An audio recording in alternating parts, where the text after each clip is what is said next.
De nos mundo que está impulsar para progresso, nós frequentemente trata a natureza como uma mercancia, um objeto para ser usado como para nos conveniência, para generar ganância econômico. Nós accionamos a remodelar, a cambiar o meio ambiente, tem um ponto onde o ecossistema que nós está depender de não pode funcionar de maneira antes mais. Isso aqui não somente tem efeito riba o meio ambiente, mas também riba nosso bem-estar social. E aqui o bem-estar de nós gente está inseparável ligado na bem-estar de nossa natureza.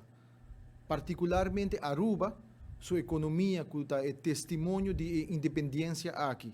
No setor turístico que está florescendo, está saca sua força fora da natureza que está rondando-nos. Nesse contexto aqui, nós avita aqui para introduzir uma proposição de lei de direito de natureza dentro da nossa Constituição. A legislação aqui é um passo histórico para reconhecer direito de que está interconectado e fundamental e essa aqui nos faz através de inculcar essa aqui dentro da nossa Constituição. Dois aspectos não tá é direito para todo ser humano ter um meio ambiente limpo, saudável e sustentável.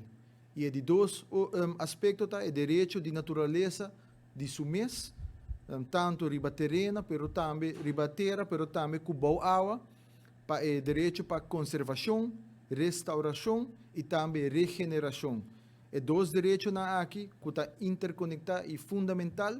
Nós também nós temos conceito e proposição de lei para inculcar isso aqui dentro da Constituição de Aruba.